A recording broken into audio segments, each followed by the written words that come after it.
하나님께서 우리 모든 분들에게 큰 기쁨 주시기를 원합니다. 인사하겠습니다. 하나님께서 우리 모두에게 큰 기쁨을 주시기를 원합니다. 큰 기쁨을 주시기를 원합니다. 감사합니다. 이제 우리가 함께 은혜 받을 하나님의 말씀을 봉독하도록 하겠습니다. 우리 마태복음 11장 25절부터 30절까지의 말씀입니다. 마태복음 11장 25절부터 30절까지의 말씀입니다. 저희가 성탄의 계절을 맞이하여서 우리가 예수님에 대해서 생각하고 있는데요. 오늘 마태복음 11장 25절에서 30절 말씀 같이 함께 한 절씩 말씀을 돌아가면서 읽도록 하겠습니다. 제가 먼저 이 말씀 25절 말씀을 읽겠습니다. 그때 예수께서 대답하여 이르시되 천지의 주제이신 아버지여 이것을 지혜롭고 슬기 있는 자들에게는 숨기시고 어린아이들에게는 나타내심을 감사하나이다. 옳소이다. 이렇게 된 것이 아버지의 뜻이니이다. 내 아버지께서 모든 것을 내게 주셨으니 아버지 외에는 아들을 아는 자가 없고 아들과 또 아들의 소원대로 계시를 받는 자 외에는 아버지를 아는 자가 없느니라. 수고하고 무거운 짐진 자들아 다 내게로 오라. 내가 너희를 쉬게 하리라. 나는 마음이 온유하고 겸손하니 나의 멍에를 메고 내게 배우라. 그리하면 너희 마음이 쉼을 얻으리니 이는 내 멍에는 쉽고 내 짐은 가벼움이라 하시니라. 아멘.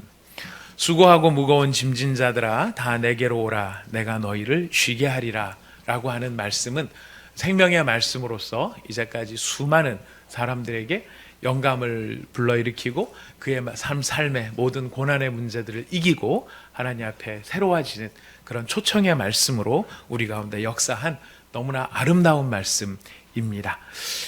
이 귀한 말씀 아마 우리들이 가장 좋아하는 성경 구절을 몇 개씩 꼽아보라 그러면은 아마 공통적으로 이 말씀이 여기에 모든 분들에게 또 이렇게 꼽혀지지 않을까 이런 생각이 듭니다. 그만큼 우리가 짊어져야 할 인생의 짐이 사실은 참 많고 모든 사람들마다 그런 짐 없는 사람이 없기 때문에 이 말씀을 다 좋아하는 것이 아닌가라는 생각이 듭니다. 생활고의 짐이 있고 또 몸과 마음의 질병의 짐이 있을 수 있고 외로움과 두려움의 짐도 있을 수 있습니다. 어두운 가운데 홀로 버려진 것처럼 느껴질 때 우리의 마음은 참 걷잡을 수가 없게 되고 정말 그 고통 속에서 우리가 굉장히 힘들어하기도 하죠. 그리고 관계가 힘들어지고 깨어지는 그런 짐을 지고 가는 경우들도 있습니다. 또 죽음 앞에 서게 되는 사람들은 그 죽음의 짐을 피할 수 없다라고 하는 것도 굉장히 힘든 일입니다. 이런 참 여러 가지 짐 외에도 우리 안에 또 죄의 짐이 있고 정죄감의 짐이 있습니다. 내가 이 죄를 해결할 수 없다라고 하는 무능력한 자기 자신을 발견하는 것은 은혜이면서도 또한 우리에게 짐이 되기도 합니다. 사실 모든 사람이 죄인이지만 누구나 다 죄의 짐을 느끼고 사는 것은 아니더라고요. 어떤 사람은 다 하나님 앞에 죄인임에도 불구하고 자신이 죄인이라는 사실을 깨닫지 못하고 살아가는 사람도 있는데 또 그 내가 죄인이라는 사실을 깨달은 사람은 깨달은 대로 이게 얼마나 참 힘들고 어려운가, 내가 이 문제를 어떻게 해결할 수 있는가, 또 하나님의 저주와 심판까지 깨달은 사람들은 정말 이 저주와 심판으로부터 어떻게 벗어날 수 있을까 하는 두려움을 안고 살 수도 있습니다. 바로 이런 우리 마음속에 있는 참 우리의 내 영혼을 썩게 만들어가는 탐욕과 욕심과 방탕의 본성들, 이런 정말 내가 뿌리치고 싶지만은 뿌려칠 수 없는 우리의 마음의 이런 한계들, 이런 것들이 우리에겐 또 짐이 되기도 합니다. 이런 본성들이 극단적으로 나타나는 사람들이 중독자들이죠. 그 알코올 중독자 치고 내가 술을 안 마시겠다라고 말하지 않는 사람은 별로 본 적이 없습니다. 늘 술을 마시면서 안 마시겠다 그러고 또 마십니다. 도박에 중독된 사람은 늘 자기 손가락을 걸죠. 내 손가락을 내가 어떻게 하겠다. 그러면서도 여전히 도박에 빠져 있고 약물에 중독되어 있고 또 어떤 사람은 연애에 중독이 되어 있고 어떤 사람은 방탕한 중독이 되어 있습니다. 하지 말아야지 하면서도 계속 끌려다니는 이런 모습들이 짐이 되기도 합니다. 시기, 질투, 분노, 원망은 우리가 굳이 새롭게 말할 필요도 없을 만큼 우리의 삶을 피폐하게 만드는데, 그거는 우리만 피폐해지는 게 아니라 주변 사람들을 같이 말라가게 만드는 그런 짐이 되는 것 같습니다. 거기에 더하여서요, 이런 나쁜 것만 있는 게 아니라 어떤 경우에는 지금 유대인들 같은 경우에, 특별히 지금 예수님께서 상대하고 있는 사람들이 유대인들인데, 이 유대인들은 율법 준수라고 하는 짐을 가지고 또 평생을 살아갑니다. 모세의 법이 하나님께서 주신 이유와 목적을 넘어서서 깨끗함과 더러움을 나누는 숱한 규정들 때문에 평안과 기쁨을, 하나님을 즐거워하는 평안과 기쁨을 누리기보다는 종교적인 족쇄가 되어버리는 바로 이런 짐들도 볼 수 있습니다. 자, 예수님께서 수고하고 무거운 짐진 자들아 다 내게로 오라 그랬을 때, 이 많은 짐들 중에 특별히 어떤 짐을 예수님께서 생각하시면서 오라고 하셨을까요? 여러분 생각에는 어떠십니까? 우리는 그냥 수고하고 무거운 짐진 자들아 다 내게로 오라 그러니까 그냥 몽땅 모든 짐들이 다 해당이 됩니다. 되기는 됩니다. 되는데 거기서 예수님이 정확하게 지금 무엇을 염두에 두시면서 수고하고 무거운 짐진 자들을 찾고 계시는 걸까요? 제가 앞에 여러 가지 것을 말씀을 드렸습니다만 다 해당이 되고 거기에서 다 위로를 얻을 수 있습니다만은, 우리가 본문이라고 하는 예수님께서 주신 말씀이라고 하는 것을 생각해 보면 이 말씀을 하실 때는 사실 뭔가 염두에 두고 하시는 말씀이 있는 것이죠. 수고하고 무거운 짐진 자들아 다 내게로 오라 내가 너희를 쉬게 하리라 하는 말씀은 앞뒤에 문맥 없이 툭 잘라져 가지고 경구처럼 이렇게 뚝 떨어져 있는 말씀이 아니라는 것입니다. 어떤 주변적인 문맥적인 상황이 있고 그 상황 속에서 예수님이 더 강조하고 싶은 어떤 부분들이 있을 텐데요. 우리가 지는 여러 가지 짐들이 다 심각하고 어려운 것은 사실이지만 사실 가장 치명적이고 가장 근원적인 인생의 짐은 따로 있습니다. 그 짐은 무엇이냐면 바로 하나님을 알지 못한다는 것입니다. 인생이 감당하고 지고 가는 이 짐 중에서 가장 어려운 짐, 가장 무거운 짐이 무엇인가? 그것은 바로 하나님을 알지 못하는 짐이라는 것입니다. 예수님께서 이런 의도로 말씀하신 것을 우리가 이제 찾아볼 텐데요. 예수님께서 이 말씀을 하실 때 어떤 상황에서 지금 말씀을 하시냐면은 먼저 하나님 앞에 기도를 하고 있다는 것을 우리는 잊어서는 안 될 것입니다. 여러분 본문을 읽으셨는데 예수님께서 하나님 앞에 뭐라고 기도를 하셨는가? 여러분 읽으신 본문 말씀 25절, 26절을 다시 한번 읽어봅시다. 예수님께서는 먼저 이렇게 하나님께 기도를 하셨습니다. 같이 읽어봅니다. 시작. 그때에 예수께서 대답하여 이르시되 주제이신 아버지여, 이것을 지혜롭고 슬기 있는 자들에게는 숨기시고 어린 아이들에게는 나타내심을 감사합니다. 옳소이다. 이렇게 된 것이 아버지의 뜻이니이다. 여기서 보니까 예수님께서 지혜롭고 슬기 있는 자들에게는 숨기시고 어린아이들에게는 나타내셨다. 이것이 아버지의 뜻입니다라고 기도를 하십니다. 그리고 그 기도 다음에 청중들에게 뭐라고 말씀하시냐면 27절 같이 읽어보겠습니다. 시작. 내 아버지께서 모든 것을 내게 주셨으니 아버지 외에는 아들을 아는 자가 없고 아들과 또 아들의 소원대로 계시를 받는 자 외에는 아버지를 아는 자가 없느니라.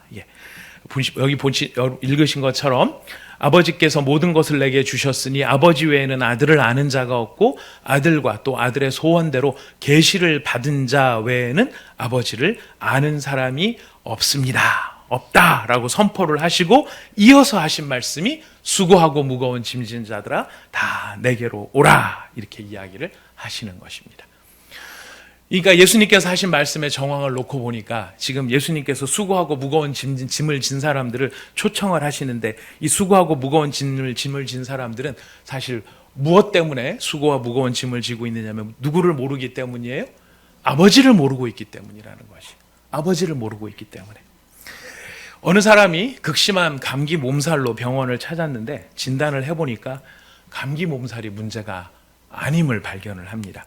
그의 몸에는 꽤나 크게 자라난 암 덩어리가 있다는 것을 발견하게 됩니다.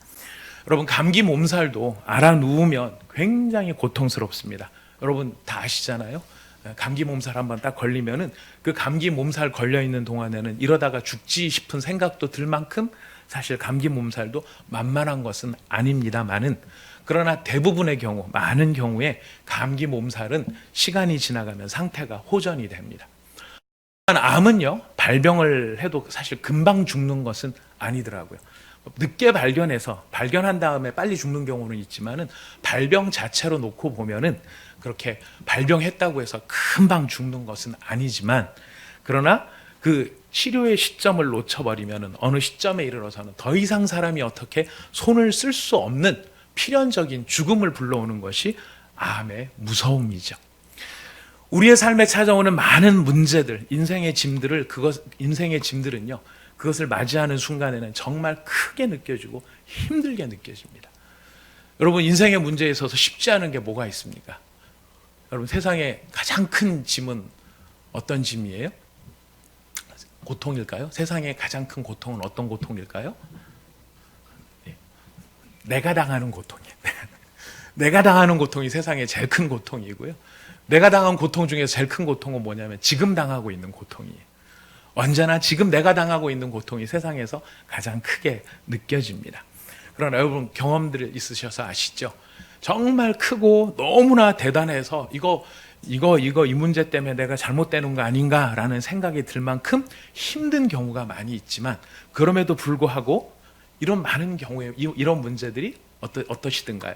시간이 지나다가 보면은 자연스럽게 해결되는 경우들도 많이 있는 것을 보게 됩니다. 마치 감기나 몸살처럼 당장에는 굉장히 괴로운 것 같지만 시간이 지나다 보면 자연스럽게 풀려가요. 삶의 문제들은 그런 경우들이 참 많더라고요. 그런데 하나님을 알지 못한다라고 하는 것은 그 당장에 별 큰 문제가 없어요. 내가 하나님을 모른다 그래서 직장 생활을 못하는 것도 아니고, 하나님을 모른다 그래가지고 내 삶에 어떤 일에 방해를 받는 것도 없는 것 같아요. 내가 하나님을 알지 못한다고 해서 하고 싶은 일들이 또 어디 여행을 못 가는 것도 아니고, 취미 생활을 못 하는 것도 아니고, 가정을 못 이루는 것도 아닙니다. 하지만 이것은 마치 영혼의 암과 같아서 하나님을 알지 못한다는 것이 어느 시점에 이르게 되면 그것이 마침내 영원한 저주 가운데 우리를 던져놓는 것과 같은 것을 보게 되는 것입니다.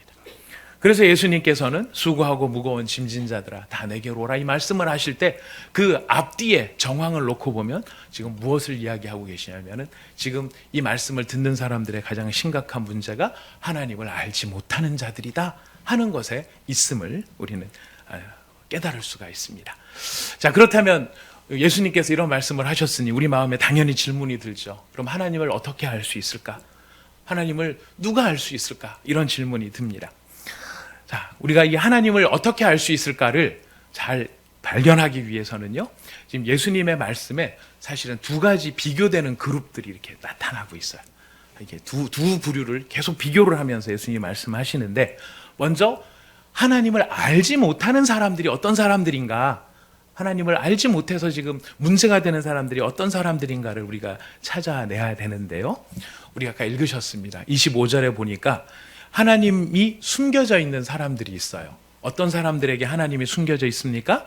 스스로 지혜롭고 슬기 있다라고 생각하는 사람들한테는 하나님이 숨겨져 있는 것이, 자신의 경험이나 자신의 지식이나 자신의 논리나 자신의 이론으로 하나님을, 근데 사람들은 내가 그렇게 얻는 것들은 이런 분이다 저런 분이다, 하나님은 있다 없다 이렇게까지 이야기하는 사람들이 있습니다. 심지어는 하나님이 인간을 만든 게 아니라 인간이 하나님을 만든 거다라고 생각을 하면서 스스로를 하나님보다 더 지혜롭게 여기는 사람들에게는 하나님은 숨겨지는 대상이 됩니다.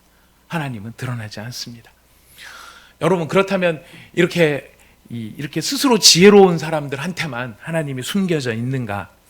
여러분, 사실 이 참 안타깝고 놀라운 일인데 20절부터 24절에 보면은요, 우리가 예수님에 대해서 많이 듣고 예수님이 하시는 일을 보고 기적을 보고 그러면 하나님을 알 수 있지 않을까? 이렇게 생각이 됩니다만 20절에서 24절을 보니까 또 그것도 아니다라는 것을 발견하게 됩니다. 우리 20절부터 24절 같이 한번 읽어보겠습니다. 시작.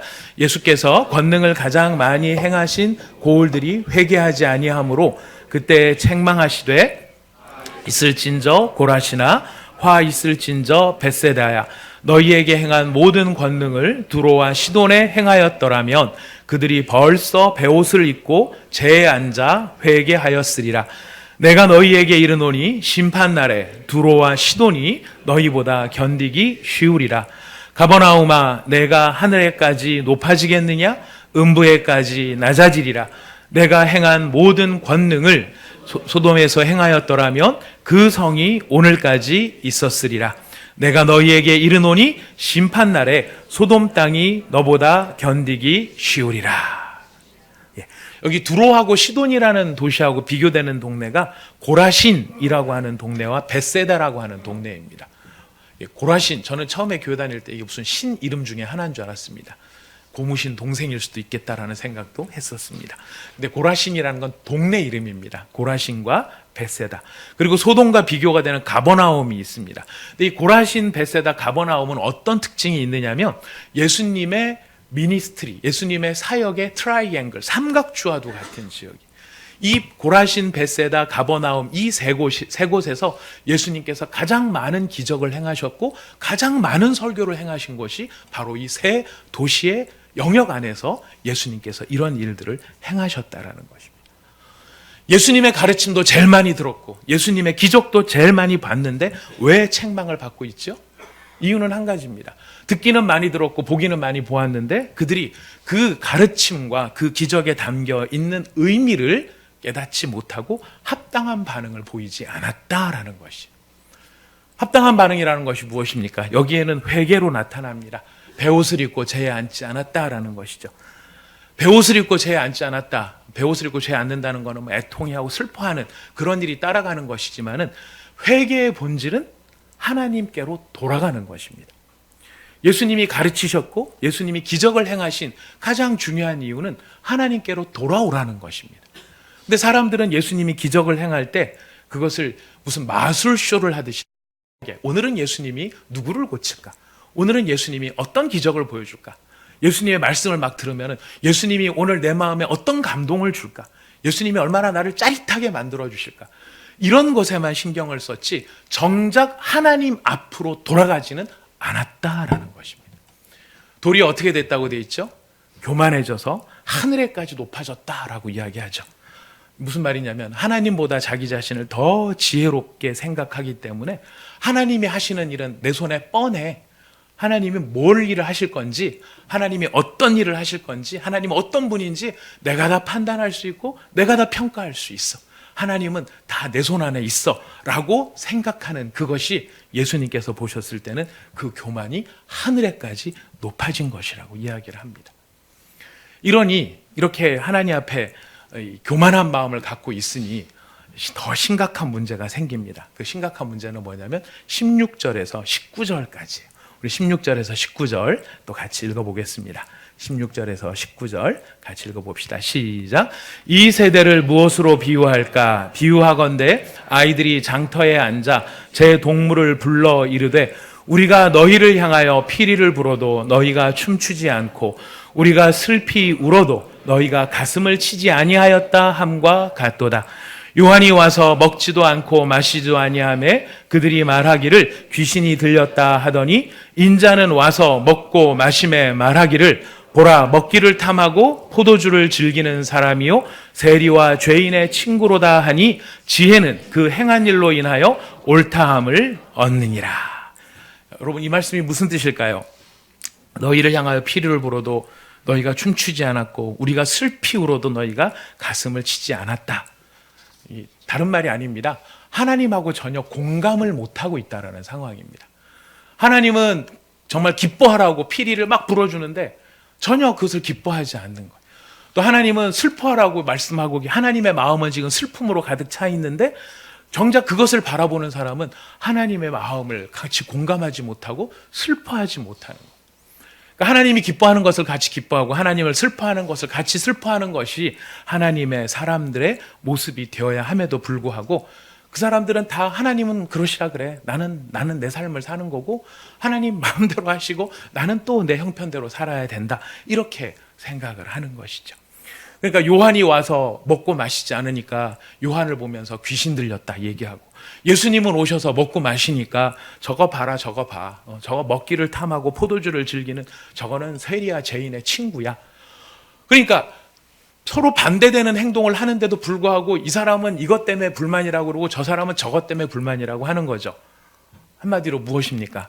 자기 스스로가 하나님보다 더 똑똑해서 지금 하나님이 요한을 보내고 하나님이 인자를 보낸 그 일에 대해서 맞다 틀리다 옳다 그르다를 스스로 판단하고 평가하고 있는 사람들, 이것이 바로 하나님을 모르는 사람들의 모습이라는 것이, 하나님의 뜻이 어디에 있는지, 하나님의 생각은 어떤 것인지, 하나님은 이 시대를 향해 어떤 마음을 가지고 있는지를 공감을 못하니까 이 따로따로 가고 있는 거예요.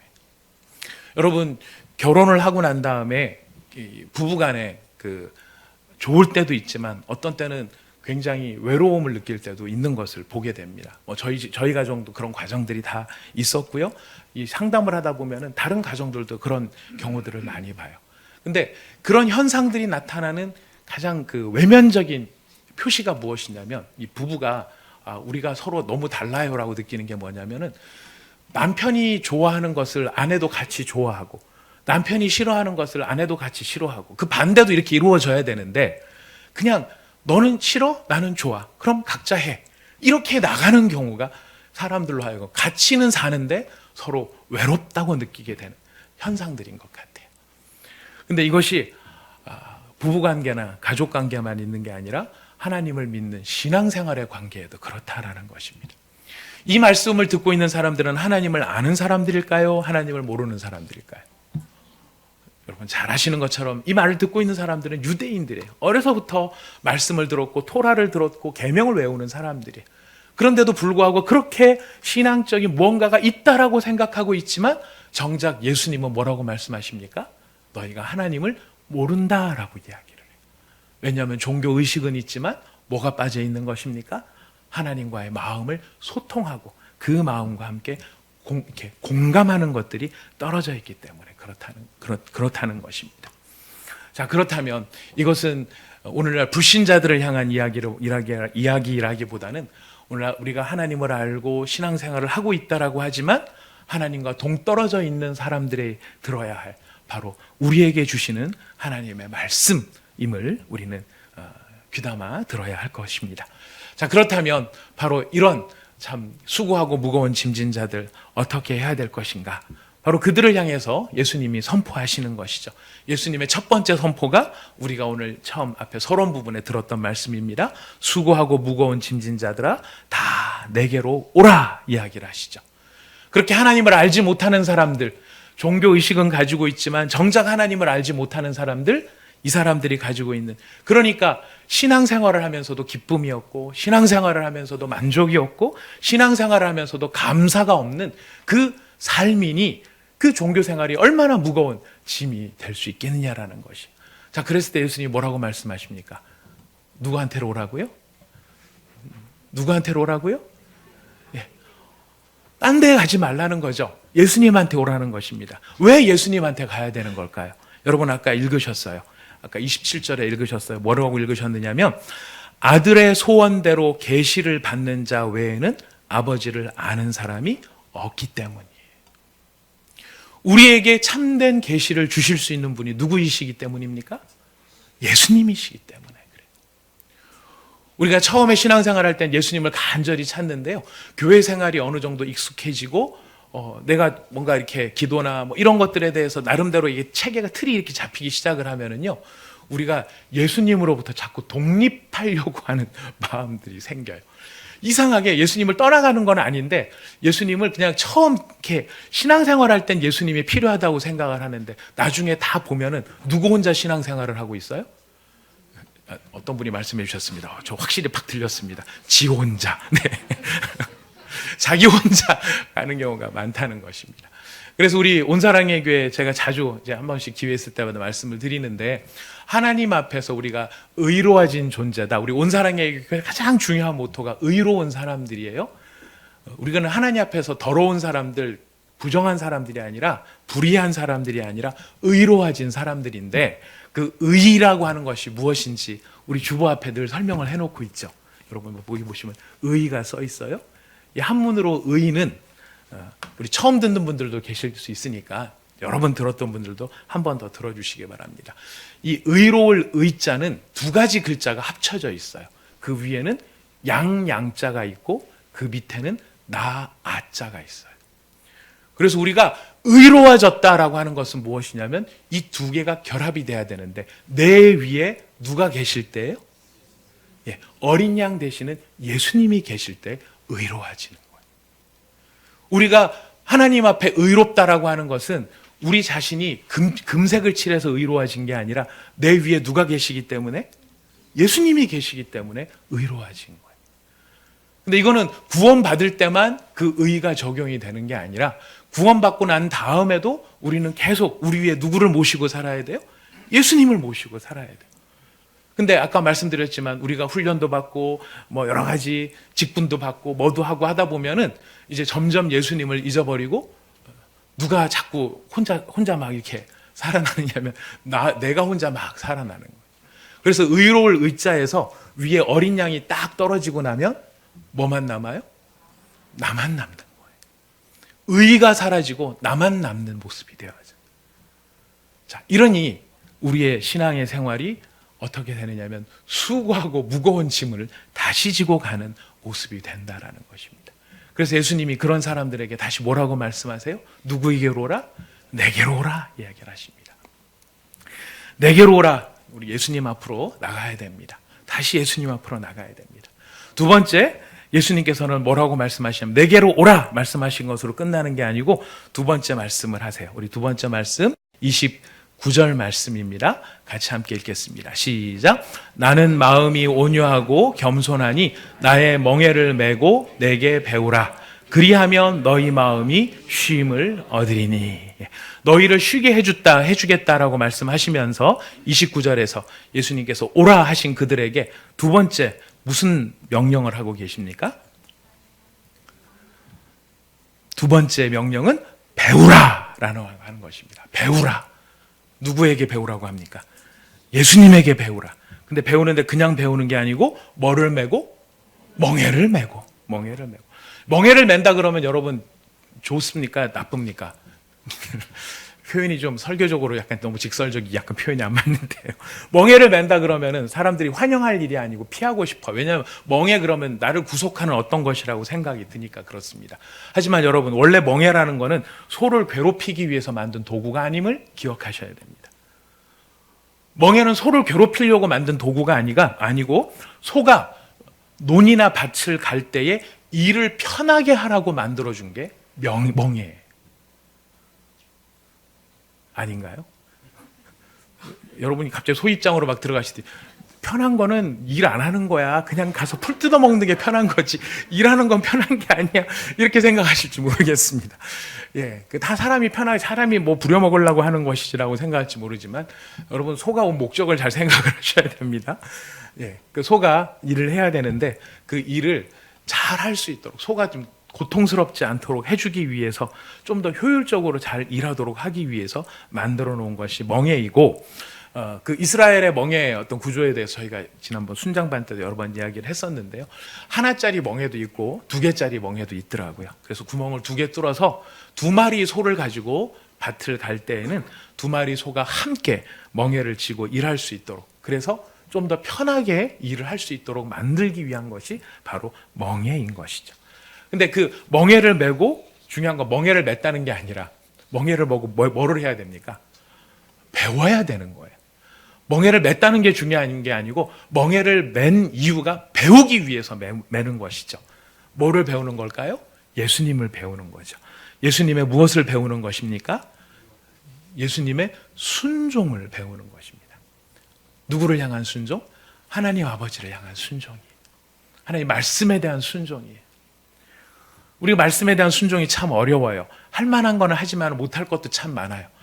참 어려워요. 원수를 사랑해라. 이런 말씀은 굉장히 어려운 말씀들입니다. 굉장히 어려워. 원수를 용서하는 것은 원수는 갚아줘야 되는 것이지 용서해야 될 일들은 아니죠. 원수는 우리 뼈에 새겨야 될 일이지 잊어버려서는 안 되는 게 원수들입니다. 자, 그런데 예수님은 어떻게 하라고 하시죠? 용서하라고 말씀하세요.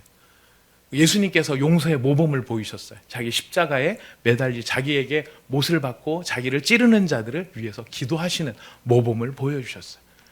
예수님이 뭐를 배우라고 하시는 겁니까? 바로 그 하나님을 향한 자신의 순종을 배우라고 하는 거죠. 순종할 수 있는 사람이 어떤 사람이 순종할 수 있냐면, 그래서 예수님이 온유하고 겸손하다라는 말씀을 하세요. 하나님을 향한 나의 마음은 온유하고 하나님을 향한 나의 태도는 겸손하다. 그래서 나는 순종할 수 있다라고 이야기를 하십니다. 세 번째로 예수님께서 우리들에게 굉장히 중요한, 수고하고 내게 오라, 또 배우라 이렇게 말씀을 하시고, 세 번째로 예수님께서 우리에게 힌트를 주시는데, 어떤 사람이 하나님을 알 수 있는가? 25절에 아까 우리 예수님의 기도 가운데 나타났어요. 거기 보니까 스스로 지혜롭고 슬기 있는 자들에게는 숨기셨지만 누구에게는 나타나셨습니까? 어린아이들에게는 하나님을 나타내셨다라는 거예요. 여러분, 여기서 말하는 어린아이의 특징, 우리가 항상 이 말씀을 생각할 때마다 여러 가지 해석들이 있는데요. 어린아이의 특징은, 여기서 말씀하실 때 어린아이의 특징은 하나입니다. 부모에 대한 절대적인 신뢰와 의지입니다. 여러분, 아이들이 부모님을 향해서 절대적인 신뢰와 의지를 갖는다 그랬을 때 우리 뭘 보면 아느냐면요, 크면은 잘 안 그래요. 2살, 3살 때, 요때 아마 해보신 분들 있으실 겁니다. 저도 요한이한테 해본 적이 있어요. 2-3살 때, 요한이 2-3살 때 아이를 조금 높은 곳에다가 올려놓고 저한테 제가 얘기를 합니다. 요한아, 뛰어! 요한아, 뛰어! 이렇게 얘기를 합니다. 요한이가 어떻게 할까요? 아빠의 팔뚝 굵기를 보아하니 내가 저기 뛰었다가는 부러질 것 같고 이렇게 생각을 막 하면서 막 고민하고 힘들어 할까요? 아니에요. 제가 요한이를 딱 올려놓고 뛰어 그러면은요, 얘는 세상에 가장 행복한 미소를 확 지으면서 높은 곳에서 아빠! 그러면서 팍 뛰어내립니다. 뭐가 깔려있기 때문일까요? 아이가 신뢰, 믿음 뭐 이런 개념을 마음속에 구체화시키진 않았다 할지라도 그 밑에 팍 깔려있는 정서가 무엇이냐면 절대적인 신뢰와 절대적인 믿음이 있는 거예요. 절대 떨어뜨리지 않는다. 받는 척 흉내내다가 살짝 떨어뜨려서 나를 고통스럽게 하지 않는다. 이거를 아이가 가지고 있는 거예요. 지금 어린아이와 같은 자들이라고 하는 건 어떤 자들이겠습니까? 하나님 말씀하셨을 때 그 말씀을 무조건적으로, 절대적으로 그냥 있는 그대로 신뢰하는 거예요. 여러분, 일부 예배 여기 나오신 분들은 지난주에 우리 유철 선교사님 간증을 들으면서 굉장히 궁금하신 게 하나 있으셨을 거예요. 굉장히 은혜롭기는 했는데 저분이 도대체 그럼 어떻게 예수를 만나게 됐나? 여러분, 혹시 궁금하지 않으셨나요? 모든 상황 속에 여러분들은 항상 아멘이시기 때문에 그런갑다 하고 지나가셨군요.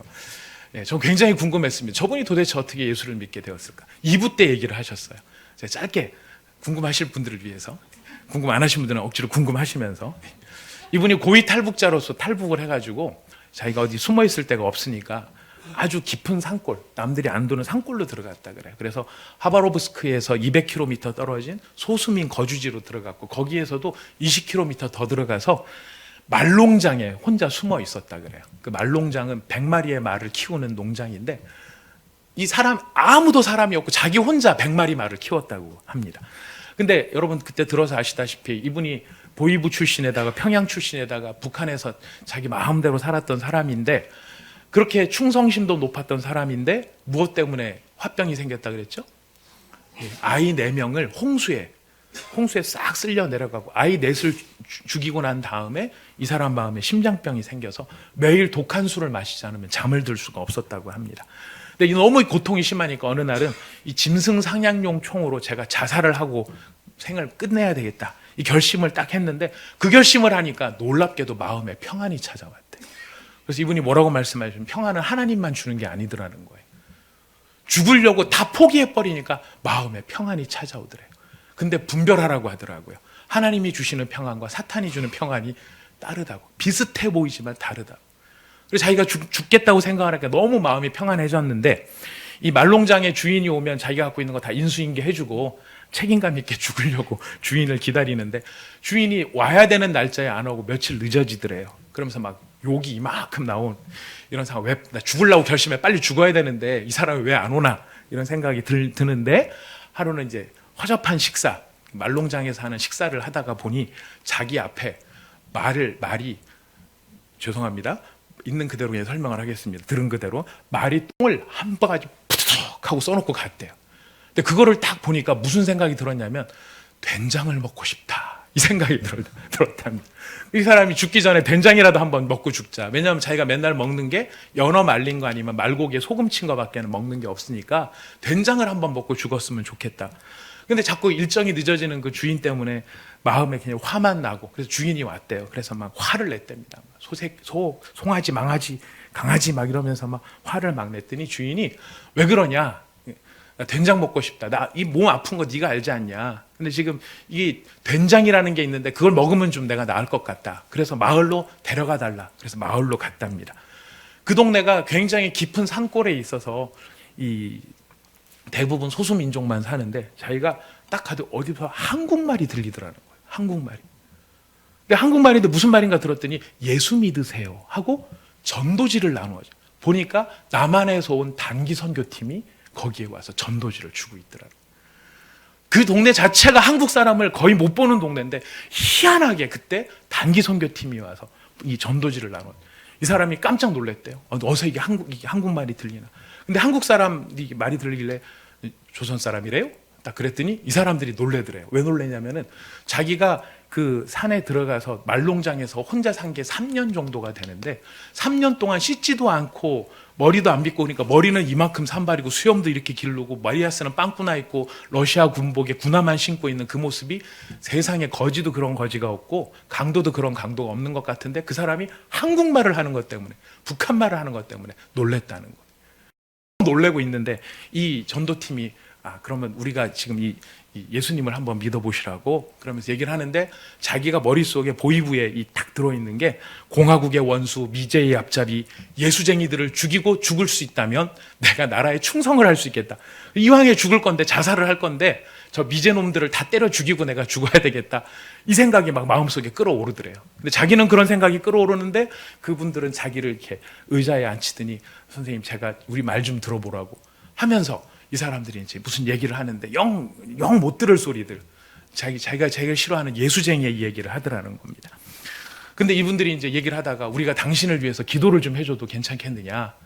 이 사람이 태어나서 한 번도 기도라는 말을 못 들어봤기 때문에 기도가 뭔지 모르고 기도 하세요라고 얘기를 했대요. 그랬더니 다 단기팀이 일어나가지고 이 사람을 뺑 둘러서서 이렇게 손을 높이 들더니 뭐라고 막 얘기를 하더랍니다.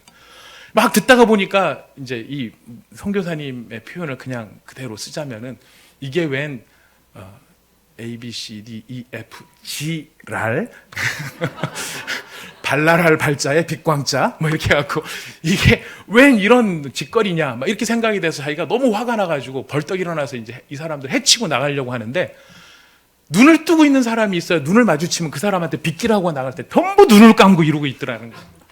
막 기도를 하는 게 안 되겠다 싶어서 자리에 도로 앉아 있는데 이제 방언을 하기 시작을 하고 막 눈물을 흘리기 시작을 하는데 나 참 별 미친 인간들을 만나서 이것들을 어떻게 죽일 건가 막 이 생각을. 근데 딱 보니까 전부 자기를 둘러싸고 있는 사람들이 여자들이었대요. 남자들이 있었으면 밀치고 나갔든지 했을 텐데 다 여자들이라 자기가 싸움도 한번 해본 적이 없고 여자 몸을 만질 수도 없고 하니까 그냥 기다리고 있었는데 그 사람들이 눈물을 흘리며 기도하는 앞서풀 접시면서 막 그렇게 기도를 하는데 한마디 말이 들리더래요. 그 말이 무엇이었냐면 하나님 저 영혼을 불쌍히 여겨주옵소서. 하나님 저 영혼을 불쌍히 여겨주옵소서. 생판 나를 본 적도 없고 나는 저 사람들 죽일 생각을 하고 있는 그런 나를 바라보면서 저 사람들은 뭐라고 기도하는데 영혼을 불쌍히 여겨달라고 눈물을 흘리면서 한 번도 보지도 못한 자기를 위해 눈물을 흘리고 있는 그 모습을 보고 이분의 마음에 감동이 찾아. 그 뭉클함 속에 자기도 이제 거기서 같이 울기 시작을 하고 이 사람이 이제 거기서 이제 뭐가 뭔지는 모르지만 전도지를 받아오고 성경을 받아와서 읽는데 이분이 성경을 말농장에 아무도 없으니 뭐만 하겠어요? 시간 날 때 성경만 봤겠죠.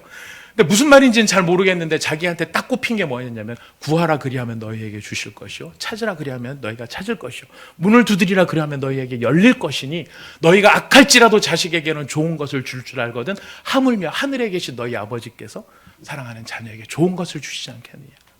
자기는 아버지를 일찍 여유였기 때문에 아버지 사랑이 그리웠던 사람이고 그 그리웠던 만큼 자식들을 잘해주고 싶었는데 자식들은 다 홍수에 죽어버리고 이런 상황 속에 자기가 아버지라는 말이 너무 가슴에 와 닿아서 뭐 약속이고 뭐고 아무것도 모르는데 성경에 그렇게 써 있으니까 그대로 따라해봤다고 해봤다는 거예요. 아버지라면서요. 저를 찾아오신 분이 아버지라면서요. 그 구하라면서요. 한 제가 구하겠습니다. 그래서 이분이 구한 게 뭐였냐면 러시아 시민권을 주세요라고 기도를 했대요. 왜냐면 자기가 살 방법이 그거밖에 없으니까. 근데 탈북자가 러시아 시민권을 갖는 건 불가능하답니다. 신원 보증을 해주는 게 아무도 없고 한 상황인데.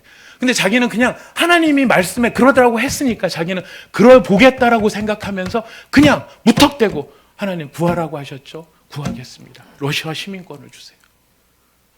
상식적으로는 말이 안 되는 일인데 기적이 일어났습니다. 그게 뭐였냐면 러시아 시민권이 생긴 거였어요. 자세한 이야기는 전 모릅니다. 그것만 들었습니다. 과정은 모릅니다. 결론만 들었습니다. 구했더니 주시더라는 거예요. 그래서 이분의 마지막 이야기가 뭐냐면 어린아이 같은 믿음. 어린아이 같은 믿음. 우리가 신앙생활을 오래 하고 우리의 삶에 여러 경험들이 많기 때문에 우리가 스스로 판단하고 평가하는 것들이 너무 많아요. 그래서 이거는 안 될 것 같다고 아예 제껴버린 것들도 있고 어떤 것들은 우리가 스스로 뭐 다 헤아리다가 놔버린 것도 있고 그래서 자꾸만 가면 갈수록 뭐만 남느냐면 나만 남는 모습으로 변질되어 가는 것이 우리일 수 있다는 것이. 그런 우리를 향해 예수님께서 오늘 뭐라고 말씀하십니까? 수고하고 무거운 짐진 자들아 다 내게로 오라. 다 내게로 오라. 예수님께서 오셨습니다. 우리한테 오셔서 우리 앞에 대고 말씀하시는 거예요. 어떻게 하라고요? 다 내게로 오라. 누구에게로 오라고요? 예수님께로. 우리가 성탄절을 맞이하면서 우리가 우리의 신앙을 다시 한번 돌아보며 우리가 누구에게로 나갈 것인가? 나는 의로운 자인가? 아니면 나만 남아있는 자인가? 내 위에 예수님이 계신 자인가? 아니면 예수님은 떠나가고 나만 남은 자인가? 우리가 스스로를 돌아볼 수 있는 성탄절이 될 수 있기를 바라겠습니다. 수고하고 무거운 믿음의 짐, 신앙의 짐, 인생의 짐을 지고 가고 계십니까? 우리 예수님 앞에 나가기를 원합니다.